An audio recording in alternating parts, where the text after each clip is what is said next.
જય દ્વારકાધીશ ને જય માતાજી મિત્રો આજે વાત કરવાની છે આપણે ચણાના ભાવ વિશેની કે ખરેખર ચણાના ભાવ શું 1500 રૂપિયા થાય એટલે ખેડૂતોએ ખાસ વિડીયો જોવાનો છે। આખી તમને ચણા વિશેની માહિતી આપી દઉં છું। અને આમ તો આપણે કાયમી ખેતી વિશેના જ વિડીયો બનાવીએ છીએ અને જે ખેડૂતોને દવા વિશે અને રોગનું નિવારણ કેમ કરવું એના માટે। પણ આપણે જ્યારે મિત્રોને એવું ખાસ કહેવાનું છે કે જ્યારે મગફળીને આપણે જ્યારે ટૂંકમાં બધાય સર્વે કરીને કહેતા હતા ને કે 70 લાખ મગફળી 70 લાખ મેટ્રિક ટન મગફળીનું ઉત્પાદન થવાનું છે, ત્યારે આપણે બધા ખેડૂતોને એક વિડીયો મૂકી અને ત્યારે પણ કીધું હતું કે ભાઈ મગફળીની અંદર 40 થી 45 લાખ મેટ્રિક ટન મગફળીનું ઉત્પાદન થવાની ક્ષમતા છે, આખા ગુજરાતની વાત કરું।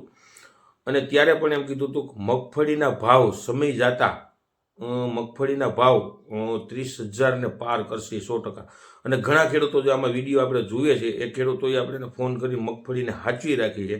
આજની તારીખમાં એ મગફળી 30,000 ને પાર થઈ ગઈ છે મિત્રો।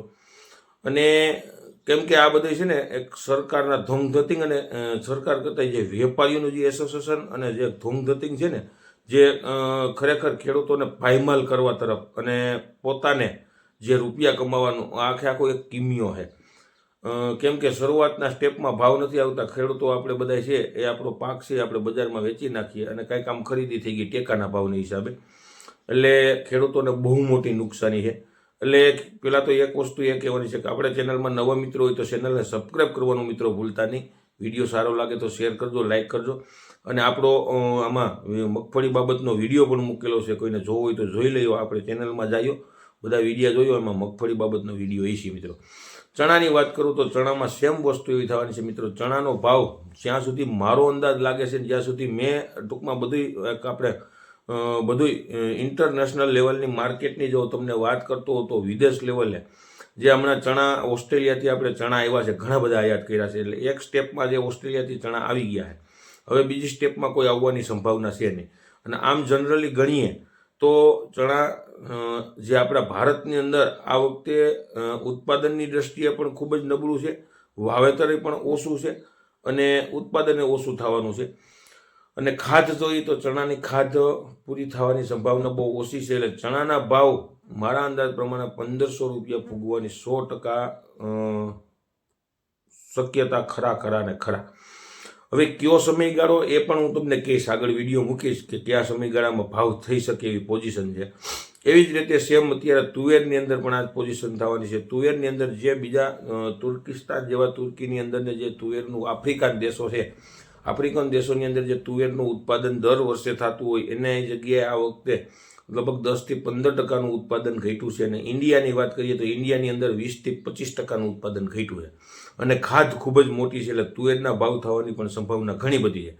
આ વસ્તુ જે એક માર્કેટ તરીકે આપણે બધી વાત જે કરતા હોઈએ છીએ, એટલે કહેતા હોય ઘણા બધા આમાં ખેડૂત મિત્રો તો ઠીક છે, પણ ઘણા બધા બીજા જે આપણા વિરોધીઓ છે ને, કોઈ એગ્રોવાળાનાથી આપણે કંઈ વિડીયો મૂકીએ એટલે એમાં એ ઘણા બધા કોમેન્ટો કરશે, પણ કમેન્ટો કરવાવાળાને કાયમી માટે એ કહું છું, જો મારા નંબર ઉપર ઘણા વિડીયોની અંદર આપું જ છું, કમેન્ટો કરવા કરતાંય જો લડવાની તેવડ હોય અને ક્ષમતા હોય તો મારા નંબર છે ફોન કરીને કહેવું કે ભાઈ તને આમાં હું ખબર પડે ફલાણું આમ તેમ, એટલે મને જવાબ દેતા બધું આવડે છે, કેમ કે બધું ટેકનિકલ બધું નોલેજ મારી પાસે છે અને જે છે ને એ જ હું ખેડૂતોને આપું છું। અને ખેડૂતોનું કેમ ભલું થાય ને એ આપણે કરવામાં કાંઈ નહીં, કેમ કે હું ખેડૂતનો દીકરો છું અને હું જ્યારે ખેતીની અંદર કામ કરતો હોઉં તો પરસેવાના ટીપે કેમ પૈસા પેદા થાય ને મને ખબર છે। એટલે ખેડૂતોને છેતરવા બાબતનું ક્યારેય નહીં કરું, જો હું ક્યારેય કોઈ દવા બાબતની નથી એડવર્ટાઈઝ કરતો, નથી પ્રમોશન કરતો, હું જે વસ્તુનો ઉપયોગ કરતો હોય એ ખેડૂતોને કહેતો હોઉં છું, જેનો ભાઈ રિઝલ્ટ સારા હોય છે। નીકળે 100માંથી 5 ખેડૂતો એવા નીકળે કે 1 થી 2 ખેડૂતો કે ભાઈ રિઝલ્ટ કમસે કમ ઓછું જોયું કારણોસર બનતું હોય, પણ 95% રિઝલ્ટ હોય ને હોય જ મિત્રો।